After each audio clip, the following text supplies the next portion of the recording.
Hello everyone, welcome back to my channel. आज हम पढ़ेंगे क्लास 11 बिजनेस स्टडीज़ का एक और इम्पॉर्टेंट टॉपिक जिसका नाम है forms of business organisation. Business organisation क्या होते हैं? देखो, बिजनेस ऑर्गेनाइजेशन एक स्ट्रक्चर होता है जो हमें ये बताता है कि किस टाइप की वो बिजनेस एक्टिविटीज़ में वो इन्वॉल्व है और क्या स्पेसिफिक ऑब्जेक्टिव वो अचीव करना चाहते हैं। क्या वो सिर्फ कस्टमर की नीड्स को सेटिस्फाई करना चाहता है, या वो प्रॉफिट कमाना चाहता है, या फिर वो नॉन प्रॉफिट ऑर्गेनाइजेशन है जो कस्टमर के वेलफेयर के लिए काम करना चाहती है। तो साइज के हिसाब से, कैपिटल इन्वेस्टमेंट के हिसाब से, रिस्क के हिसाब से, नंबर ऑफ ओनर्स के हिसाब से जो बिजनेस ऑर्गेनाइजेशन है वो कुछ अलग अलग टाइप्स की होती है। चलो पहला पढ़ते हैं। पहला है सोल प्रोप्राइटरशिप। सोल प्रोप्राइटरशिप एक ऐसा बिजनेस है जो कि एक ही इंडिविजुअल, इसे वन पर्सन कंपनी भी कहा जा सकता है, सिर्फ एक पर्सन इसे ओन करता है, मैनेज करता है, कंट्रोल करता है।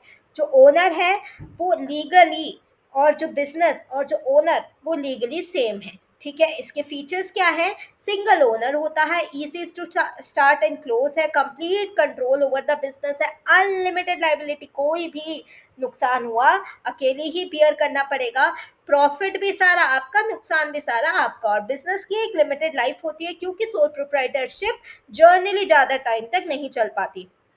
एडवांटेज क्या है कि आप इजी टू फॉर्म कर सकते हो, ज़्यादा कंप्लायंसेस नहीं है, क्विक डिसीजन मेकिंग होता है, फुल प्रॉफिट आपका है, कस्टमर के साथ रिलेशनशिप अच्छे होते हैं, और बिजनेस में सीक्रेसी मेंटेन होती है क्योंकि जो आप काम कर रहे हो सिर्फ आपको पता है, किसी के साथ शेयरिंग नहीं है। डिसएडवांटेजेस क्या है? कैपिटल की ज़रूरत कम पड़ती है, लिमिटेड कैपिटल है, उसके बाद अनलिमिटेड लाइबिलिटी है, जो लिमिटेड मैनेजरियल स्किल्स हैं, बिजनेस एंटायरली ओनर पे डिपेंड करता है। एग्जाम्पल क्या हो सकता है सोल प्रोप्राइटरशिप के? जैसे कि ग्रोसरी की shop, beauty salon, bakery, tuition के सेंटर्स। ऑल राइट, अब सेकेंड हम पढ़ने वाले हैं पार्टनरशिप फर्म। पार्टनरशिप फर्म क्या होती है? पार्टनरशिप फर्म एक ऐसा बिजनेस है जो दो या दो से ज़्यादा लोग एक दूसरे के साथ प्रॉफिट शेयर करने के लिए और लॉसेस शेयर करने के लिए करते हैं। जो ये बिजनेस है ना, ये पार्टनरशिप एग्रीमेंट के थ्रू बनता है। ठीक है, इकोनॉमिक्स में इसको आप ज़्यादा अच्छे से पढ़ पाएंगे, अकाउंट्स में भी इसको बहुत अच्छे से पढ़ पाएंगे। जो एग्रीमेंट है उसको कहते हैं पार्टनरशिप डीड। तो इसके फीचर्स क्या हैं? पार्टनरशिप करने के लिए मिनिमम 2 पार्टनर्स की रिक्वायरमेंट होती है, म्यूचुअल एग्रीमेंट होना चाहिए, प्रॉफिट शेयरिंग रेशियो फिक्स्ड होना चाहिए आप दोनों के बीच में, या डिसाइडेड होना चाहिए जो कि एग्रीमेंट में लिखा होता है, मतलब कि पार्टनरशिप डीड में लिखा होता है। अनलिमिटेड लाइबिलिटी होती है। एक म्यूचुअल एजेंसी का होना मतलब कि आप दोनों या फिर जितने भी पार्टनर्स हैं वो एक दूसरे के लिए, एक्ट्स के लिए और एक दूसरे के रिस्क के लिए, प्रॉफिट के लिए लायबल हैं। ठीक है, और शेयर्ड मैनेजमेंट है, जो मैनेजमेंट है वो सब मिल बांट के करेंगे। इसके एडवांटेजेस क्या है कि इसके लिए ज़्यादा कैपिटल चाहिए, इसमें बेटर डिसीजन हो सकता है क्योंकि दो लोग एक दूसरे से डिस्कस करके अच्छा डिसीजन ले सकते हैं, रिस्क भी शेयर हो जाएगा और काम भी डिवाइड हो जाएगा, तो डिवीजन ऑफ वर्क। डिसएडवांटेजेस क्या है? अनलिमिटेड लाइबिलिटी होती है पार्टनरशिप में, कॉन्फ्लिक्ट्स हो सकते हैं, उसकी पॉसिबिलिटी होती है, रिसोर्सेज बड़े लिमिटेड होते हैं, और कॉन्टीन्यूटी नहीं होती। ठीक है, जैसे कि दो चार्टर्ड अकाउंटेंट एक सीए की फर्म खोल दें तो उनको एडवांटेजेस भी मिलेंगे और डिसएडवांटेजेस में मिलेंगे। फिर आता है हिंदू अनडिवाइडेड फैमिली, जिसे हम HUF के नाम से जानते हैं। ये एक ऐसा बिजनेस है जो कि ओन्ड और मैनेज किया जाता है members of a Hindu family. ठीक है, एक हिंदू फैमिली के मेंबर से। और HUF को जो लॉ जो इसको डायरेक्ट करता है वो है हिंदू लॉ।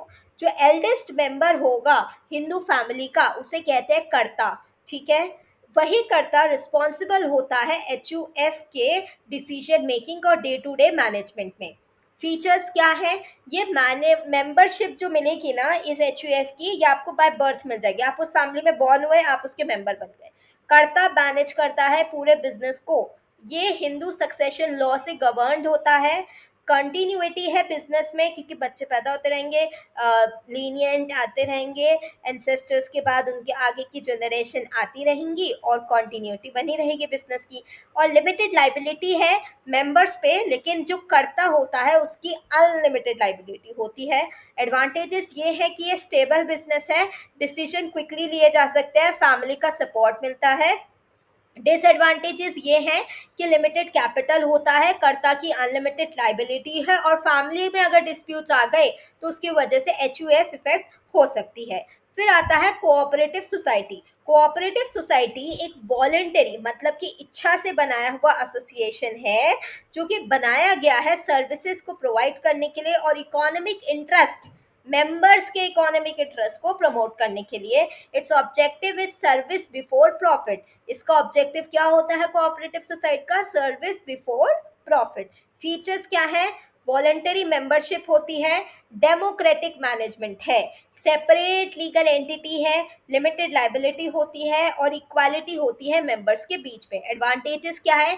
इजीली फॉर्म किया जा सकता है, गवर्नमेंट का सपोर्ट मिलता है, लिमिटेड लाइबिलिटी होती है और डेमोक्रेटिक कंट्रोल रहता है। डिसएडवांटेजेस क्या है? देखो, फीचर से ही एडवांटेज और फीचर से ही डिसएडवांटेज निकलेंगे। डिसएडवांटेज ये है कि लिमिटेड रिसोर्सेज है, डिसीजन मेकिंग बहुत स्लो है, मोटिवेशन की कमी होती है, एक्सेसिव गवर्नमेंट के रेगुलेशंस कोऑपरेटिव सोसाइटी पे लग जाते हैं। देखो, गवर्नमेंट का सपोर्ट भी है लेकिन गवर्नमेंट के रेगुलेशंस भी लगते हैं। एग्जाम्पल है अमूल कोऑपरेटिव सोसाइटी, कोई भी housing cooperative society, credit cooperative society. फिर आता है जॉइंट स्टॉक कंपनी।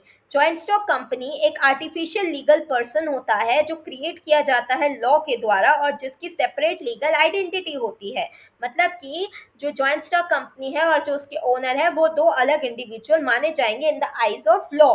ठीक है, ओनरशिप शेयर्स से डिवाइड किया जाता है, जिसके पास जितने शेयर्स उसके पास उतनी ओनरशिप। इसके फीचर ये हैं कि इसमें सेपरेट लीगल एंटिटी होती है, परपेचुअल सक्सेशन होता है, लिमिटेड लाइबिलिटी होती है, ट्रांसफरेबिलिटी ऑफ शेयर्स होता है, कॉमन सील होता है और लार्ज कैपिटल होता है। इसके एडवांटेजेस पढ़े। इसके एडवांटेजेस है, इसमें ह्यूज कैपिटल रिक्वायरमेंट है, इसमें प्रोफेशनल मैनेजमेंट की ज़रूरत है, इसमें लिमिटेड लाइबिलिटी होती है, जितना आपके पास शेयर्स उतनी आपकी लाइबिलिटी उतनी आपके प्रॉफिट्स, जितने और इसमें बिजनेस की कॉन्टीन्यूटी होती है। ठीक है। डिसएडवांटेज क्या है कि कॉम्प्लेक्स फॉर्मुलेशन से बहुत कंप्लायंसेस करने पड़ते हैं, लीगल फॉर्मेलिटीज ज़्यादा है, सीक्रेसी बहुत कम होती है क्योंकि डिसीजंस लेने पड़ते हैं, आम पब्लिक को भी एमओए और एओए के द्वारा बताना पड़ता है और स्लो डिसीजंस हो जाते हैं इसकी वजह से कभी कभार। अब कंपनी जो है उसमें कौन से टाइप होते हैं? मेनली दो टाइप होता है, private company, public company. Private company वो कंपनी होती है जिसमें मिनिमम 2 मेंबर चाहिए एंड मैक्सिमम 200 मेंबर चाहिए। प्राइवेट कंपनी में आप शेयर्स को ट्रांसफर नहीं कर सकते। पब्लिक कंपनी में मिनिमम 7 मेंबर्स चाहिए और मैक्सिमम कितने भी मेंबर्स हो सकते हैं। यहाँ पर शेयर्स को पब्लिकली ट्रेड किया जाता है। अब एक कंपैरिजन टेबल है जिसको हम पढ़ते हैं। ठीक है, कि बेसिस है हमारे पास ownership, liability, legal status, capital, continuity. Sole proprietorship में एक ओनर होता है, पार्टनरशिप में minimum 2 and maximum any number. HUF में फैमिली ओनर्स होती है, कोऑपरेटिव सोसाइटी में मेंबर्स होते हैं ओनर और कंपनी में ओनर्स को कहते हैं शेयर होल्डर।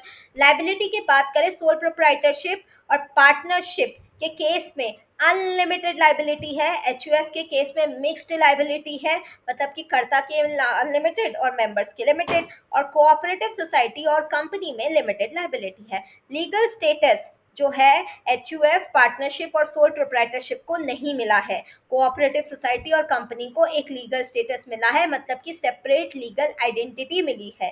कैपिटल की बात करें तो सोल प्रोप्राइटरशिप में लिमिटेड कैपिटल चाहिए, एचयूएफ, पार्टनरशिप और कोऑपरेटिव सोसाइटी में मॉडरेट कैपिटल चाहिए और कंपनी में वेरी हाई कैपिटल चाहिए। अगर हम कॉन्टिन्यूटी की बात करें तो सोल प्रोप्राइटरशिप और पार्टनरशिप में कॉन्टिन्यूटी नहीं होती है, एचयूएफ, कोऑपरेटिव सोसाइटी और कंपनी में कम जो होती है कॉन्टिन्यूटी रहती है। आई होप इतना समझ आया। अब which form is the best? So there is no single best form. ये क्वेश्चन आता है कौन सी फॉर्म बेस्ट होगी, तो कोई सिंगल बेस्ट फॉर्म नहीं होता।